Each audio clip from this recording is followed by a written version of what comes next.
आज राष्ट्रीय हिंदू परिषद ओडिशा संगठनर बलांगीर जिला कमिटी तरफ बलांगीर जिला एवं समग्र राज्य में गो हत्या को संपूर्ण रूपे बंद करने तथा गो सुरक्षा पई राज्य सरकार द्वारा नूतन आईन लागू करने परी 5 दफा दाबी नहीं बलांगीर सहर में अवस्थापित सरकारी कृषि भवन कार्यालय सम्मेलनी कक्ष में एक सांबादिक सम्मेलनी अनुष्ठित हो जाइछि। समस्ते जानिथिबे बलांगीर जिला तथा ओडिशा रे वर्तमान गोमाता संपूर्ण रूपे असुरक्षित।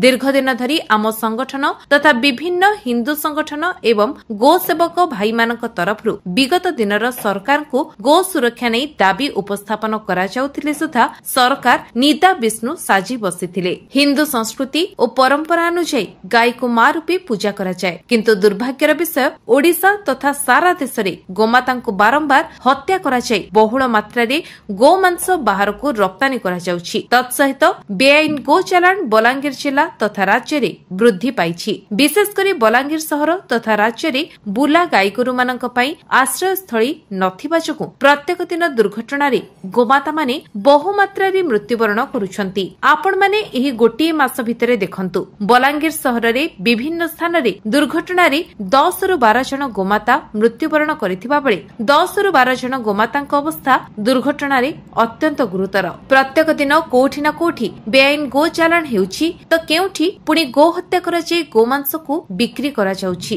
विगत किछि दिन तळे सिंधिकेला अंचल रे हेउ कि तुसुरा अंचल रे हेउ गोमाता को हत्या करबा दृश्य सामना को आसीथिला। वर्तमान 3 दिन तळे पुणी गोटिए गोमाता को बलांगीर सहर उपकंठस्थ बीजा खमन जंगल ले निर्मम भाबे हत्या करा जायछि। विगत दिन रे एही सब समस्या को नै राष्ट्रीय हिंदू परिषद तरफरु राजधानी भुवनेश्वर लोयर पीएमजी ठारे आमरण अनशन करा जायथिला एवं वर्तमान सरकार आमको पूर्ण प्रतिश्रुति देइथिले जे आगामी दिन रे सरकार निश्चित रूपे एही सब समस्या को नै पदक्षेप नेबे एवं गो सुरक्षा को दृष्टि देबा कथा आजिर सांबादिक सम्मेलन माध्यम रे सरकारक पाखरे 5 दफा दाबी उपस्थापन करिथिले। सरकार एहा उपरे यथाशीघ्र पदक्षेप नेबे नचेत राष्ट्रीय हिंदू परिषद बलांगीर जिल्ला रे तथा सारा राज्य रे जोरदार आंदोलन करिबा सह समस्त हिंदू संगठन एवं गो सेवक भाई मानकु एकत्रित करी निर्णायक लड़ाई करिवे बोली चेतावनी दैछंती। देखंतु विगत 3 दिन तळे बीजाखमन अंचल गोटे बाछुरी छुआ को हत्या करा गला, अत्यंत निर्मम भावे हत्या करा गला। सेही घटना रे 3 जन आरोपी गिरफ होइचंती, आहुरी 4 जन आरोपी फेरार अछंती। प्रथम तो जिला प्रशासन जिला पुलिस प्रशासन समानंकु गिरफ करिवार आवश्यकता रहिछि एवं कड़ा गो हत्या को निषेध करिवा पई गो हत्या को बंद संपूर्ण रूपे बंद करिवा पई कड़ा आईन आनिवा को जरूरी रहिछि। राज्य सरकार 15 मास तले गोटे नुआ आईन गो हत्या को नहीं गोटे नुआ आईन आनिछंती।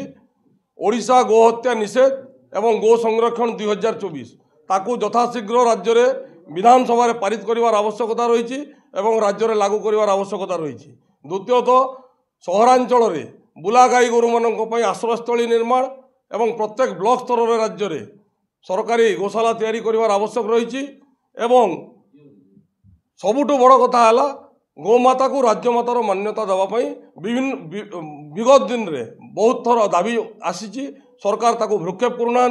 यथाशीघ्र ओडिशा रे गोमाता को राज्यमातार मान्यता दि जाऊ कहीं विगत दिन रे उत्तराखंड और महाराष्ट्र रे मध्य तांको सरकार गोमाता को राज्यमातार मान्यता दे सारी। तत्सहित बेआईन गोचालान एवं गो हत्या को संपूर्ण रूपे ओडिशा रे तथा बलांगीर जिल्ला रे बंद करने सह गो मांस को संपूर्ण रूपे बैन करिवार आवश्यकता रही। बलांगीर अंजु पृष्ठिंग रिपोर्ट विश्व विजय न्यूज ओडिशा।